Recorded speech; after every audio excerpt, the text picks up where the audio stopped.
시청자 여러분 안녕하십니까? 강원뉴스입니다.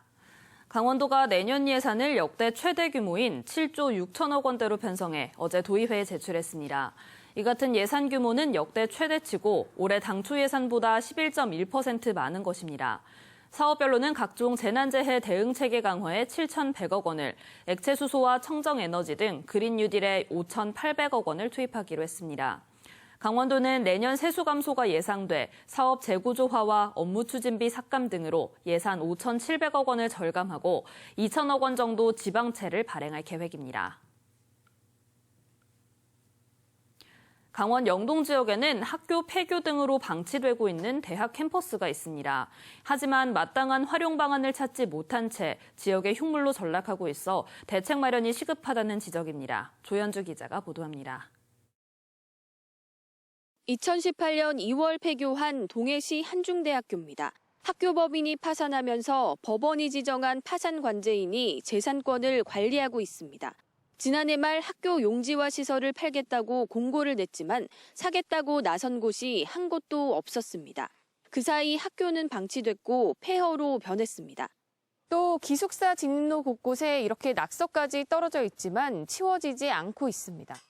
최근에는 흉가 체험 개인 방송에도 자주 등장하는 등 범죄와 안전사고 위험에 노출돼 있습니다. 흉물스럽고 그래서 동해 시민의 한 사람으로서 우리 그 지역 발전을 위해서 무슨 그 단체가 도우든지 학교가 도우든지 다시 부활하든지 이렇게 해야지. 파산 관제인 측은 매수 의향을 보이는 곳이 있었지만 자금 조달 능력 등을 고려했을 때 적합한 곳을 찾지 못했다는 입장입니다. 또 안전을 위해 학교 건물 부분 폐쇄 등을 고려하고 있다고 밝혔습니다. 학생 수 감소로 지난 2008년 폐교한 가톨릭 관동대 양양 캠퍼스도 사정은 마찬가지입니다.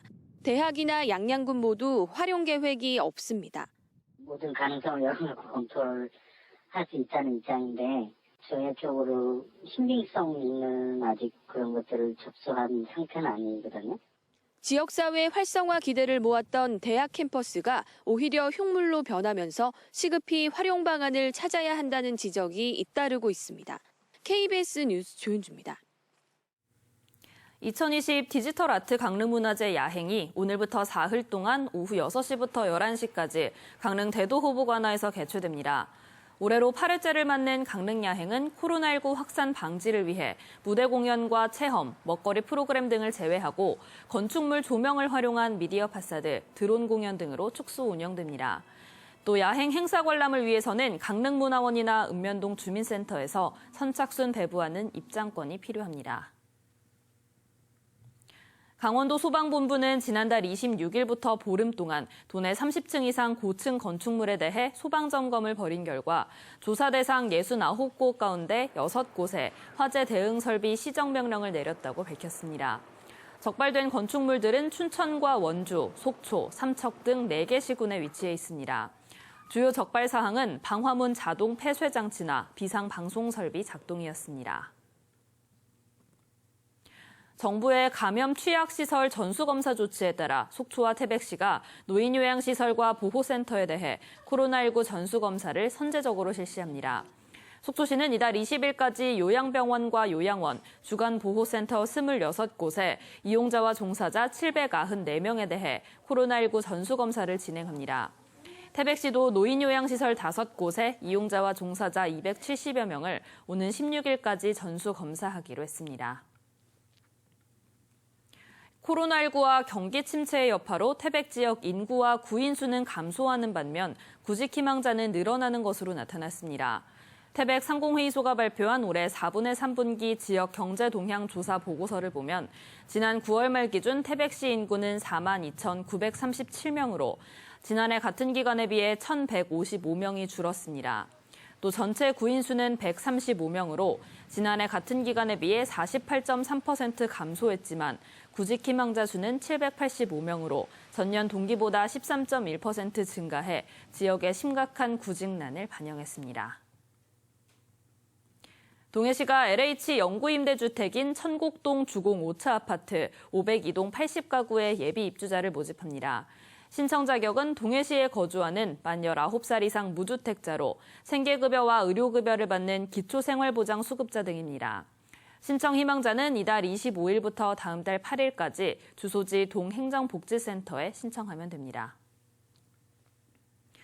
고성군은 산림 주변 불법 소각 등을 예방하기 위해 이달부터 내년 5월까지 영농 부산물 파쇄와 제거 작업을 지원합니다.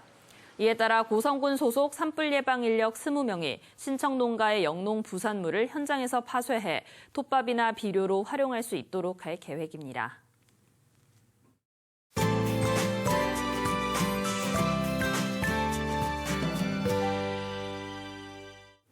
강원 동해안 지역에 나흘째 건조경보가 발효 중입니다. 다음 주 초까지 별다른 비 소식이 없어서 강원 내륙 지역에서도 대기가 차차 건조해지겠는데요.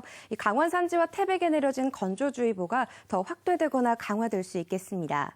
오늘 아침 강원 내륙 지역은 어제만큼이나 쌀쌀합니다. 강원 동해안 지역은 기온이 크게 올랐는데요. 한낮에도 20도 가까이 오르는 등 기온차가 크게 벌어지겠습니다. 기온차를 염두에 두시고 옷차림 해주셔야겠고요. 면역력 관리를 잘 해주셔야겠습니다. 현재 기온 살펴보면 강릉이 11도, 동해가 9.5도 등으로 우리 지역은 어제 같은 시각보다 4도에서 5도가량 높습니다. 낮 최고 기온은 강릉 20도, 동해 18도, 삼척 19도까지 오르겠습니다. 바다 물결은 동해 중부 먼바다에서 최고 2m로 비교적 잔잔하게 일겠습니다. 다음 주 초까지 별다른 비 소식이 없고요. 다음 주 중반에는 건조함을 씻겨줄 비 소식이 들어 있습니다. 비가 내리기 전까지 낮 기온이 20도 가까이 오르는 등 비교적 포근한 날씨가 이어지겠습니다. 날씨였습니다. 뉴스를 마칩니다. 시청해주신 여러분 고맙습니다.